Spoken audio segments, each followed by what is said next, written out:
Students, कैसे हैं आप सब। पढ़ाई कैसी चल रही है? लगातार पढ़ रहे हो बेटा?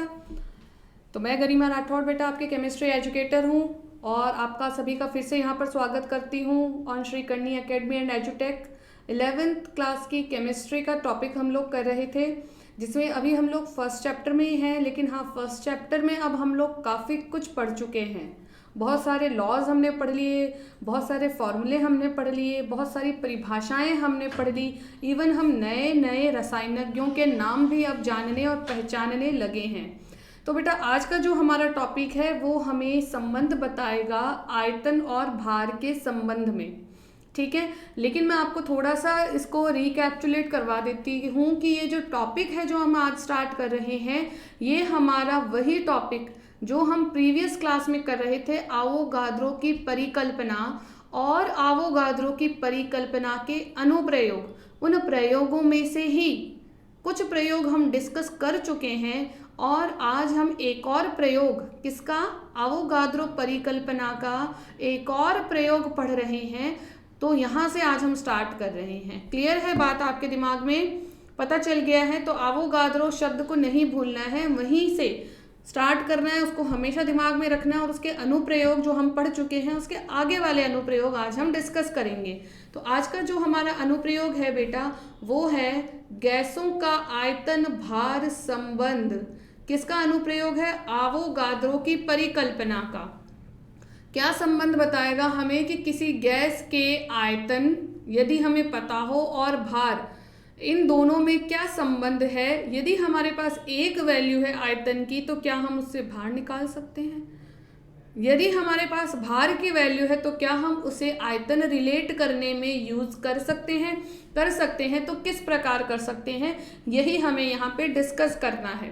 तो देखिए बेटा, आवोगाद्रो परिकल्पना के द्वारा यह सिद्ध किया जा सकता है, क्या सिद्ध किया जा सकता है कि सामान्य ताप एवं दाब, सामान्य ताप का वैल्यू फिक्स है, रूम टेम्परेचर यानी 273 केल्विन, और वायुमंडलीय दाब यानी एक वायुमंडल या फिर 760 mmHg पर किसी गैस का ग्राम अणुक आयतन, किसी गैस का ग्राम अणुक आयतन, ग्राम अणुभार का आयतन 22.4 लीटर होता है, 22.4 लीटर होता है। मानक ताप तथा दाब, मानक का मतलब क्या है? वही कंडीशन जो मैंने आपको यहाँ बताई है ना, सामान्य ताप और दाब, उसी को हम कहते हैं मानक ताप व दाब और उसी को हम कहते हैं सामान्य ताप व दाब। मानक ताप व दाब को हम STP से लिखते हैं, यानी स्टैंडर्ड टेम्परेचर एंड प्रेशर, ठीक है। या फिर शॉर्ट में इसको माता भी लिख सकते हैं, मानक ताप एवं दाब। इस तरह से लिखा हुआ मिलेगा आपको बुक्स में, इस तरह से लिखा हुआ मिलेगा आपको क्वेश्चंस में, इसलिए मैं आपको ये बता रही हूँ क्या मतलब है। या फिर हम इसको NTP, N for normal temperature and pressure, बात वही है, ठीक है, मतलब भी वही है। क्लियर है?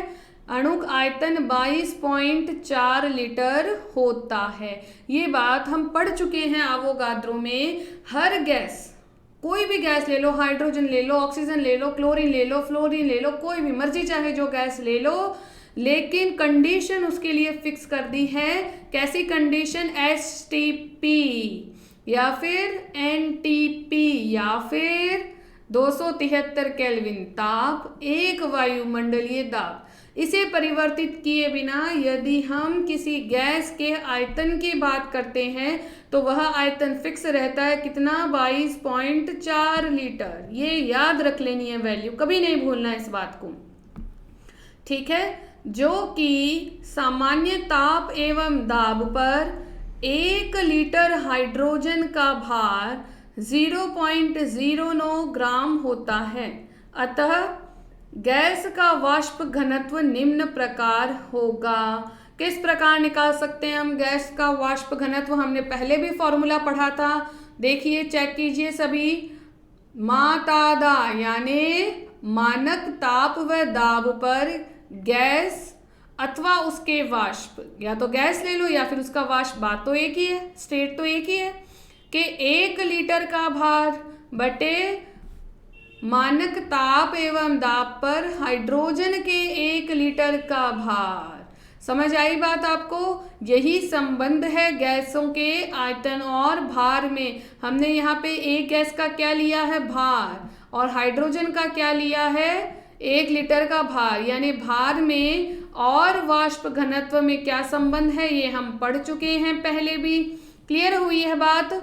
आगे देखिए बेटा, तो हम आगे उसको किस प्रकार से चेंज कर सकते हैं। देखो अभी भी हमने जो फॉर्मूला पढ़ा उससे पहले वाली लाइन में हम देख चुके हैं कि 1 लीटर का भार कितना होता है हाइड्रोजन का, 0.09। तो वही भार मैंने यहाँ पे रख दिया है, ऊपर वाली वैल्यू एज इट इज है। मानक ताप व दाब पर गैस के 1 लीटर का आयतन, ये तो एज इट इज लिखा है, लेकिन मुझे ये पता चल गया कि मानक ताप व दाब पर हाइड्रोजन के 1 लीटर का भार कितना होता है जी, इतना होता है। तो मैंने ये वैल्यू यहाँ पे रख दी बस। आगे देखिए, हम जानते हैं वाष्प घनत्व और अणुभार का संबंध, तो वही वैल्यू हम यहाँ पे पुट कर रहे हैं, कुछ ज़्यादा नहीं कर रहे हैं। जो पढ़ चुके हैं उसको भूलना थोड़ी ना, दिमाग में रखना है, वही रिलेशन फिर से यूज़ करेंगे। देखिए, हम जानते हैं वाष्प घनत्व बराबर गैस का अणुभार बटे हाइड्रोजन का अणुभार, ये सूत्र हम पढ़ चुके थे। तो यहाँ पे हमने क्या किया, गैस का अणुभार और हाइड्रोजन का अणुभार, अणुभार की बात हो रही है, दैट इज 2.016, ये वैल्यू यहाँ पे रख दी हमने। क्लियर है? इसको हम दे देते हैं इक्वेशन नंबर 1 और इसको हम दे देते हैं इक्वेशन नंबर 2। तो समीकरण 1 व 2 से हमें क्या पता चल रहा है, मानक ताप व दाब पर गैस के 1 लीटर का भार। क्लियर है? इक्वेशन 1 को लिख रहे हैं लेफ्ट साइड में, 1 लीटर का भार बटे 0.09, हाइड्रोजन के 1 लीटर का भार था। ये इक्वेशन जो है दिख रही है साफ, इसको लिख लिया, लो भाई लिख लिया, बराबर इक्वेशन 2, दोनों को कंपेयर कर रहे हैं ना 1 और 2 को, तो बराबर में इक्वेशन 2 लिखिए जो मुझे क्या बता रही है, गैस का अणुभार, यही यहाँ लिखा है मैंने, गैस का अणुभार बटे ये आ गई वैल्यू 2.016। तो ये इक्वेशन 1, ये इक्वेशन 2। समझ आई बात आप लोगों को? आगे देखिए, यदि गैस का अणुभार मुझे दिया गया हो, सपोज कोई वैल्यू दी गई हो, तो मैं वही वैल्यू रखूंगी कि नहीं। यहाँ पे हम मान रहे हैं कि गैस का अणुभार दिया गया है कैपिटल M, कोई वैल्यू नहीं है, तो हमने ऐसा सोच लिया कि हमारे पास अणुभार कितना है गैस का, कैपिटल M है, तो हमें वही रखना है। तो गैस का अणुभार बटे 2.016, कंपेयर किया था इक्वेशन को, उसकी जगह अणुभार के स्थान पर इस बार मैं क्या लिखूंगी, कैपिटल M। तो वही लिखा है मैंने, देखिए यहाँ पे कैपिटल M बटे 2.016 एज इट इज, और इसके बराबर में 1 लीटर। क्यों? अणुभार के लिए हमने क्या लिखा था, याद करो पीछे वाली इक्वेशन से 1 लीटर लिखा था कि नहीं, 1 लीटर का भार लिखा था कि नहीं। ये देखिए 1 लीटर का भार जो किसके बराबर हुआ था, गैस के अणुभार के, जो किसके बराबर हुआ है, कैपिटल M के, हुआ कि नहीं। यानी ये सब किसके बराबर है, 1 लीटर के ही तो बराबर है। क्लियर हुई बात? तो इक्वेशन 1 जो हम पढ़ चुके थे उसी को हमने यूज़ किया इक्वेशन 2 के साथ रिलेट करने में। ये भी हम पढ़ चुके थे पहले जब हमने वेपर डेंसिटी में, वाष्प घनत्व में और अणुभार में संबंध निकाला था, वो भी हम पढ़ चुके। इन दोनों को हमने यूज़ किया क्योंकि हमें गैस के आयतन 1 लीटर और M क्या है, अणुभार, इन दोनों में आज संबंध ज्ञात करना है। क्लियर हुई बात? तो आगे देखिए, मानक ताप दाब पर 1 ग्राम गैस का आयतन, 1 ग्राम गैस का आयतन जो हमने किस तरह से निकाला है, इस इक्वेशन से निकाला है। क्लियर है बात? बराबर कितना निकला हमारा, 1 लीटर। अतः मानक ताप व दाब पर M ग्राम गैस का आयतन कितना होगा, इसी इक्वेशन को फिर से यूज करेंगे। क्लियर है? क्योंकि 1 ग्राम को यदि हमें पता है तो हम 1 ग्राम की जगह क्या रख देंगे, M ग्राम, तो M ग्राम रख देते हैं 2.016, ये यहाँ से I value, upon M into 0.09। याद आ रही है? फर्स्ट इक्वेशन जो हमने यहाँ पे रखी थी वहाँ से हमने ये वैल्यू ले ली, तो 2.016 बटे M into 0.09 into M। Clear है बात? तो ये हमारे पास किस में मान आ गया, लीटर में आ गया है हमारे पास ये मान। लीटर में हम किसकी बात करते हैं, आयतन निकालते हैं कि नहीं।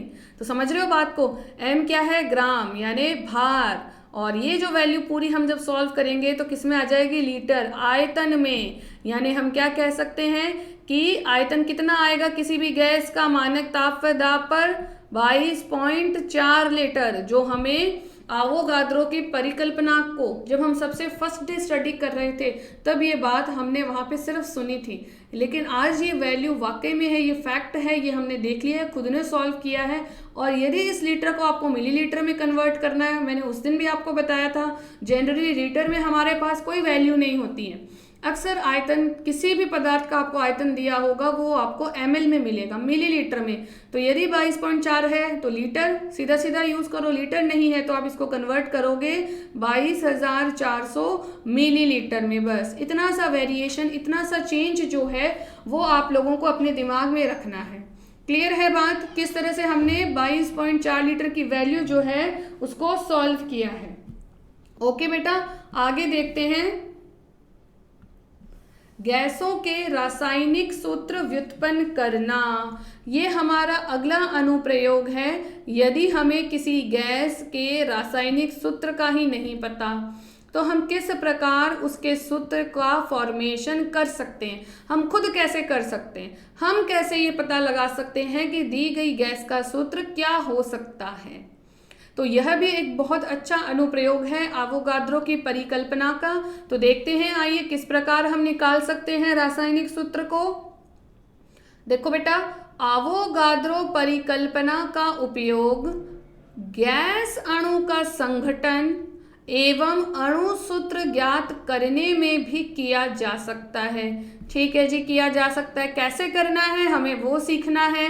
देखिए एग्जाम्पल आपके लिए यहाँ लिखा है, अमोनिया का अणु सूत्र ज्ञात करना हो। यदि हम चाहते हैं कि हमें अमोनिया का अणु सूत्र पता चल जाए, वैसे तो पता होगा, बाई चांस अगर नहीं पता है तो हम बहुत सिंप्लीफाइड एग्जाम्पल से ही यहाँ पे डिस्कस कर रहे हैं।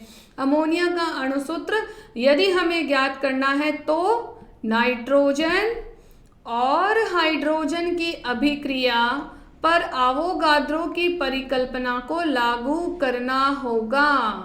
समझ रहे हो, यानी हमें यहाँ पे क्या करना है, अभिक्रिया करवानी है किसकी, उन दो पदार्थों की जो हमें अमोनिया दे सकते हैं।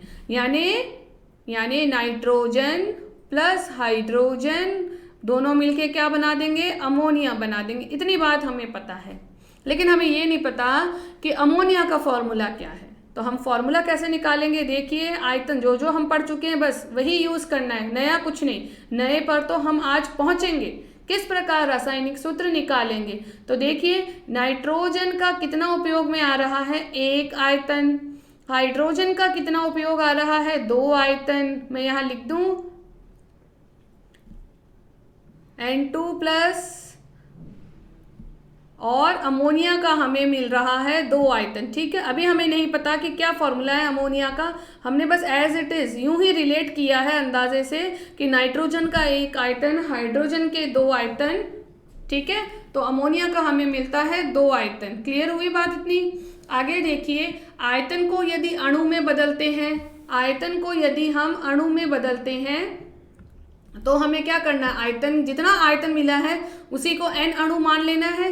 यहाँ पे आपको लेना है हाइड्रोजन के 3 आयतन। ठीक है, आगे देखिए, तो n अणु, उसका 1 आयतन था तो उसके कितने अणु, n। इसके 3 आयतन थे तो इसके कितने अणु, 3n। अमोनिया के 2 आयतन तो कितने अणु, 2n अणु। यही मैंने आपको बताया था, हम पहले भी सीख चुके हैं ये बात कि हमें यदि आयतन को अणु में परिवर्तित करना है तो जितना आयतन है उसके साथ में n लगा देना है। 1 आयतन n अणु, 3 आयतन 3n अणु, 2 आयतन 2n अणु।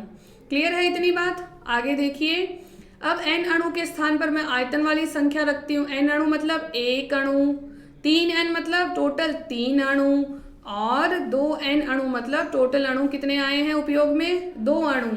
यदि n बराबर 1 मान लिया तो आगे देखिए, हाइड्रोजन, नाइट्रोजन के एक अणु की बात हो रही है, हाइड्रोजन के 3 अणुओं की बात हो रही है। हमें पता है नाइट्रोजन के एक अणु में परमाणु कितने, हम परमाणुकता ज्ञात करना सीख चुके हैं ना, तो उसी आधार पर हम ये कह रहे हैं यदि नाइट्रोजन गैस की बात होती है तो नाइट्रोजन के एक अणु में टोटल नाइट्रोजन के कितने परमाणु, 2 परमाणु, इसलिए हमने यहाँ पे 2 परमाणु लिखा। हाइड्रोजन के कितने अणु है, टोटल 3, एक में कितने परमाणु होते हैं, 2, ये हम पढ़ चुके हैं। तो 3 में कितने होंगे, टोटल 6 परमाणु होंगे। इसके पश्चात 2 अणु अमोनिया के, तो हमने उसको एज इट इज लिख लिया। अभी हमें नहीं पता कि इसमें कितने परमाणु हैं, हम जानते ही नहीं है अभी अमोनिया का फॉर्मूला क्या होता है, उसी को तो फाइंड आउट करना चाह रहे हैं हम। तो देखिए, अर्थात अमोनिया के एक अणु में, समझ रहे हो, अमोनिया के एक अणु में नाइट्रोजन का एक, कितने, नाइट्रोजन का एक एवं हाइड्रोजन के 3 परमाणु विद्यमान हैं। क्यों बेटा, इसको जस्ट आप डायरेक्ट देखो, यदि अमोनिया के 2 अणु हैं तो ये 6 और ये 2, यदि मैं इसको डिवाइड करूं, जस्ट इसका नंबर कितना करना है मुझे, हाफ, एक अणु चाहिए मुझे अमोनिया का, तो उसमें हाइड्रोजन के कितने होंगे, जस्ट हाफ यानी 3, और नाइट्रोजन के कितने होंगे, जस्ट हाफ यानी 1। यही तो हमने लिखा है, अमोनिया में नाइट्रोजन का तो 1 और हाइड्रोजन के 3 परमाणु होते हैं, यहाँ अणु नहीं होगा, इट वुड बी परमाणु, 1 परमाणु नाइट्रोजन का और 3 परमाणु हाइड्रोजन के। तो अमोनिया का फॉर्मूला क्या बनेगा, अतः अमोनिया का अणुसूत्र है NH3। क्लियर हुई बात, N मतलब 1 नाइट्रोजन परमाणु और हाइड्रोजन के परमाणु आपको साफ दिख रहे हैं, यहाँ पे 3 लगाया हुआ है, यानी हाइड्रोजन के टोटल परमाणु कितने हैं, 3 परमाणु हैं, और ये मिल गया हमें अमोनिया का फॉर्मूला। क्लियर हुई बात, आयतन और अणु, बस इन दोनों को एक दूसरे से संबंधित करना है। इसके पश्चात जो भी उत्पाद हमें मिल रहा है उसके अणुओं की संख्या से इनके अणुओं की संख्या को, जो क्रिया कारक है, इनके अणुओं की संख्या को बनने वाले उत्पाद की अणु की संख्या के साथ आपको कंपेयर करना है। जब आप इक्वली कंपेयर करेंगे तो आपके पास किसी भी पदार्थ का अणुसूत्र निकालना आपको बहुत इजीली आ जाएगा। इतनी बात क्लियर है सभी को। चलिए आगे देखते हैं। तत्वों के परमाणु भारों का निर्धारण। अब हम किसकी बात कर रहे हैं, फॉर्मूला हमें ज्ञात करना आ गया है, आयतन भार का संबंध हमने सीख लिया है, तो अब हम सीख रहे हैं तत्वों के परमाणु भारों का निर्धारण। किसी तत्व का यदि परमाणु भार ही हमें नहीं पता है तो हम उसे किस प्रकार ज्ञात कर सकते हैं। तो ये टॉपिक अब हम यहाँ पे क्लियर करेंगे, किस प्रकार हम ये पता लगाएंगे कि किसी तत्व का परमाणु भार कितना हो सकता है। ठीक है, आइए देखते हैं इसमें। आवोगाद्रो परिकल्पना का एक महत्वपूर्ण उपयोग परमाणुओं के द्रव्यमान निर्धारण में रहा है। समझ रहे हो बात को, जिस बात की हम चर्चा कर रहे हैं, जो टॉपिक हमें पढ़ना है उसी के बारे में डिस्कस कर रहे हैं। इटली के रसायनज्ञ कैनिज़ारो ने आवोगाद्रो, गैलुसैक के नियमों एवं वाष्प घनत्वों के आंकड़ों का उपयोग कई परमाणुओं के सापेक्ष द्रव्यमान ज्ञात करने में किया। क्या ज्ञात करने में किया, सापेक्ष भार, रिलेटिव मास ज्ञात करने में किया था। इसके बाद देखिए, इस प्रक्रिया में संदर्भ के रूप में सापेक्ष ज्ञात करते हैं तो बेटा किसी ना किसी के साथ उसका संबंध निकालते हैं कि इसकी तुलना में इसका इतना। ठीक है, तो यहाँ पर संदर्भ के रूप में किसका उपयोग किया गया था, संदर्भ के रूप में हाइड्रोजन परमाणु के द्रव्यमान को एक इकाई द्रव्यमान स्वैच्छिक माना गया है। ठीक है, 1.008 होता है, उसके बजाय क्या मान लिया, 1, एक इकाई मान लिया, ताकि फर्दर जो कैलकुलेशन होगी वो इजीली हो जाए। क्लियर है, तो एक इकाई द्रव्यमान माना गया हाइड्रोजन के लिए। बाद में ऑक्सीजन के परमाणु को 16 इकाई द्रव्यमान मानकर अन्य परमाणुओं के द्रव्यमान का परिकलन किया गया। तो किन दो को संदर्भ माना गया? सबसे पहले बात की गई थी हाइड्रोजन की, क्योंकि इसका नियर अबाउट 1 होता है, तो इसका सापेक्ष मान हमने कितना मान लिया? 1।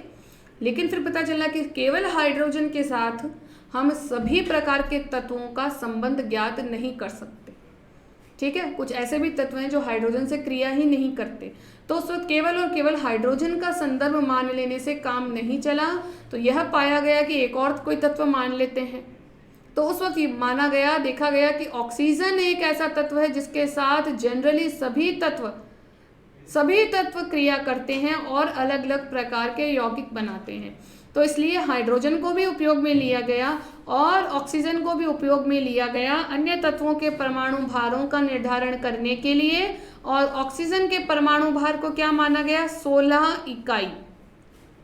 क्लियर है बात? एक का 1 इकाई, दूसरे का 16, इन दोनों को रिलेट करके अन्य सभी तत्वों के परमाणु भारों को निर्धारित किया गया था। ठीक है, आगे देखिए, वर्तमान में 1961 से लेकर आज तक की बात हो रही है। वर्तमान में परमाणु द्रव्यमान का पैमाना कार्बन 12, न हाइड्रोजन न ऑक्सीजन। आजकल किसका उपयोग करते हैं बेटा? कार्बन 12 का उपयोग करते हैं। क्यों करते हैं ये भी आपको पता चलेगा थोड़ी देर में। कार्बन परमाणु के द्रव्यमान 1200 इकाई को, 1200 नहीं होगा, ये 12 ही होगा बेटा, 12 इकाई को संदर्भ मान के रूप में स्वीकार किया गया। किसके रूप में? संदर्भ मान के रूप में। आज हम किसको यूज करते हैं? कार्बन 12 को उपयोग में लेते हैं। वर्तमान में परमाणु के द्रव्यमान का सही निर्धारण द्रव्यमान स्पेक्ट्रोमीटर नामक उपकरण से किया जाता है। आजकल तो बेटा बहुत टेक्नोलॉजी आ गई है, तो किसी भी तरह की टेक्नोलॉजी, जैसे यहाँ पे आपको बता दिया मास स्पेक्ट्रोमीटरी, ठीक है, तो यहाँ पे द्रव्यमान स्पेक्ट्रोमीटर से हम ज्ञात कर सकते हैं। लेकिन स्पेक्ट्रोमीटर बनाने से पहले तो ये पता तो होना चाहिए ना कि मास हम जिसे कह रहे हैं, द्रव्यमान जिसे कह रहे हैं, वो है क्या चीज़, हम उसे कैसे परिभाषित करें, कैसे पता लगाएं, क्या अंदाज़ा लगाएं। तो इसलिए जब ये सब नहीं था, टेक्नोलॉजी नहीं थी, उस वक्त कार्बन 12 को आधार मान लिया गया अन्य सभी तत्वों के भारों की गणना करने के लिए, क्योंकि जब तक भार नहीं पता होगा तब तक आगे केमिस्ट्री में बढ़ा नहीं जा सकता। क्लियर है बात? तो पहले हाइड्रोजन को सिलेक्ट किया, फिर ऑक्सीजन को, और फाइनली आज तक जिसका उपयोग हो रहा है वह तत्व कौन सा है? कार्बन। कार्बन कौन सा? कार्बन 12। 13 भी है, ठीक है, 14 भी है। हमें काम में कौन सा लेना है? Carbon 12, only C12। क्लियर है? आगे देखिए, आगे चेक करते हैं। अतः वर्तमान में सभी तत्वों के परमाणु भार, किसके? सभी तत्वों के परमाणु भार कार्बन 12 के सापेक्ष परमाणु द्रव्यमान के ही हैं। यानी हम इस बात का मतलब क्या है कि कार्बन 12 का जो परमाणु भार है यह मान लिया कि कार्बन का 12 है, ठीक है, और इसी के सापेक्ष अन्य सभी तत्वों का परमाणु भार हमने ज्ञात किया है। और आज जो हम परमाणु भार पढ़ते हैं, हाइड्रोजन का 1 है कि किसका, कि नाइट्रोजन का 7 है, जो भी है वो किससे रिलेट करके निकाले हैं? सबके C12 से रिलेट करके ही निकाले गए हैं, जो आज हमारे सामने हैं। आगे देखिए, क्योंकि परमाणु का द्रव्यमान का निरपेक्ष द्रव्यमान ज्ञात नहीं किया जा सकता है और यदि परोक्ष विधि से ज्ञात किया जाए तो हाइड्रोजन परमाणु का द्रव्यमान निकलता है 1.66 × 10⁻⁻24 ग्राम। तो इस तरह से अगर मैं कहूँ कि नहीं, मैं तो कार्बन 12 के सापेक्ष नहीं ज्ञात करती, नहीं, कार्बन से रिलेट नहीं करना, मैं तो हर परमाणु का अलग अलग नापूंगी, तो आप सोचो ज़रा, परमाणु का इतना छोटा कण है, उसका किसी भी विधि से, डायरेक्ट मेथड से तो ज्ञात किया ही नहीं जा सकता। इसलिए ये ज़रूरत पड़ी कि हर परमाणु को कार्बन से रिलेट कर दिया जाए, क्योंकि कार्बन एक ऐसा है जो सभी जगह मौजूद है, हमारी बॉडी में भी है, हमारी बॉडी के बाहर भी है, सब जगह मौजूद है। क्लियर है? तो इसलिए कार्बन 12 के अकॉर्डिंग सभी के भारों की गणना की गई। आगे देखते हैं, जो कि इतना कम है कि गणना करने के लिए असुविधाजनक रहता है। हाइड्रोजन की बात करें बेटा, ये जो लाइन लिखी है यहाँ पे, हाइड्रोजन परमाणु का द्रव्यमान 1.66 इंटू 10 की घात -24 ग्राम है। तो ये इतना कम है कि मैं इससे सभी को रिलेट नहीं कर सकती, बड़ा ही असुविधाजनक सा हो जाता है, इसलिए किसको सिलेक्ट किया, कार्बन 12 को सिलेक्ट किया गया। आगे देखिए, अतः जब हम कहते हैं कि हाइड्रोजन का एक परमाणु का द्रव्यमान, किसकी बात हो रही है, हाइड्रोजन के एक परमाणु का द्रव्यमान 1.008, वैसे तो 1 ही मानते हैं, 008 को हम नेग्लेक्ट करते हैं, इजीली लर्न रखने के लिए और इजी कैलकुलेशन के लिए हम एक मान के ही गणना करते हैं। तो 1.008 AMU एटॉमिक मास यूनिट, ये इसकी इकाई है और कुछ नहीं है, ज़्यादा ध्यान नहीं, बस AMU में हम मेजर करते हैं, इसकी इकाई लिखते हैं, ठीक है। तो इसका अर्थ हुआ कि हाइड्रोजन का उस कार्बन परमाणु यानी कार्बन 12 परमाणु के 1/12 द्रव्यमान से 1.008 गुना भारी है। क्या मतलब है, यदि मैं ये कह रही हूँ कि हाइड्रोजन का भार 1 ग्राम है, तो कार्बन जो था, कौन सा कार्बन, C12, इसके कंपेयर में हाइड्रोजन कितना भारी है, 1 ग्राम ज़्यादा भारी है। ठीक है, समझ आया, मतलब जो परिभाषाएं लिख रहे हैं उसका। आगे देखिए, जब परमाणु के द्रव्यमान को ग्राम में प्रदर्शित करते हैं, यदि मैंने लिख दिया कि हाइड्रोजन का भार है 1 ग्राम, तो यह क्या बन जाएगा, ग्राम परमाणु भार। यदि मैंने सिर्फ 1 लिखा, ठीक है, तो यह है परमाणु भार। यदि मैंने लिख दिया 1 ग्राम, तो यह है ग्राम परमाणु भार। बस यही ध्यान रखना है आपको। ज़्यादा बच्चे इसी में कंफ्यूज हो जाते हैं, अरे यार परमाणु भार तो हमने पढ़ा था, अब ये ग्राम परमाणु भार क्या है। कुछ नहीं जी, भार के आगे आपको ग्राम लगाना है, बन गया आपका ग्राम परमाणु भार। क्लियर हो गई बात। आगे देखिए, परंतु यह स्पष्ट होना चाहिए कि एक परमाणु के द्रव्यमान और ग्राम परमाणु भार में अंतर है। कैसे, किसकी बात कर रहे हैं, परमाणु के एक द्रव्यमान में और ग्राम परमाणु भार में। जैसे क्या अंतर है ये क्लियर कर देते हैं एग्जाम्पल की हेल्प से। जैसे एक ऑक्सीजन परमाणु का द्रव्यमान 2.66 इंटू 10 की घात -23 ग्राम है। समझ रहे हो, देखो कितना डिफरेंस आएगा। जबकि ग्राम परमाणु भार कितना है, 16 ग्राम है। ठीक है, तो द्रव्यमान और भार, इन दोनों शब्दों में भी बेटा अंतर है। जनरली जब हम केमिस्ट्री पढ़ते हैं तो हम लोग सोचते हैं कि द्रव्यमान मतलब भार ही है, लेकिन भार और द्रव्यमान में आप लोग जब फिजिक्स पढ़ेंगे तब ये बातें आपको और अच्छे से क्लियर हो जाएगी। ठीक है, हम लोग इजीली समझने के लिए, इजीली पढ़ने के लिए, कैलकुलेशन को थोड़ा इजी करने के लिए इन बातों को एक ही मान के कर सकते हैं, आगे बढ़ सकते हैं, गणना कर सकते हैं। ठीक है, लेकिन दोनों एक चीज नहीं है। इसीलिए जो यहाँ पे आपको डिफरेंस दिख रहा है वैल्यू का, यदि ऑक्सीजन के द्रव्यमान की बात होती है तो वह कितना मिलता है मुझे, 2.66 इंटू 10 की घात -23। लेकिन यदि भार की बात करते हैं तो वह मिलता है फिक्स, कितना, 16 ग्राम। आपको ये बातें भी पता चलेगी धीरे धीरे कि क्यों है इतना डिफरेंस। आगे देखिए, कैनिज़ारो ने आवोगाद्रो की परिकल्पना का उपयोग कर बताया कि किसी तत्व के 1 ग्राम परमाणु भार में, किसमें, 1 ग्राम परमाणु भार में परमाणुओं की एक निश्चित संख्या होगी। किसने बताई यह बात, आवोगाद्रो ने। ठीक है, क्लियर करेंगे फिर से। किसी तत्व के 1 ग्राम परमाणु भार में परमाणुओं की संख्या कैसी होती है, हमेशा निश्चित रहती है, उसे हम नहीं बदल सकते। अगर हमने परमाणु भार निश्चित कर लिया है तो उपस्थित उस भार में, उस गिवन भार में निश्चित परमाणु संख्या उपस्थित होगी। ऐसा नहीं है कि एक आधा परमाणु आके एक्स्ट्रा बैठ जाएगा, नहीं, आधा परमाणु आना या जाना पॉसिबल नहीं है। एक परमाणु या 2 परमाणु आ या जा सकते हैं। क्लियर हुई बात सभी को।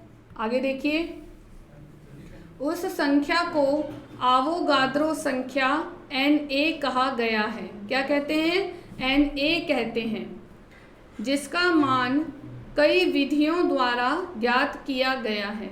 सदैव एक स्थिर मान प्राप्त हुआ जो ये है। क्लियर है? अब इस मान के बारे में हम अगली क्लास में चर्चा करेंगे, ठीक है, क्योंकि ये बहुत इंपॉर्टेंट है और हमें बहुत यूज़ आने वाला है। Okay, thanks for watching.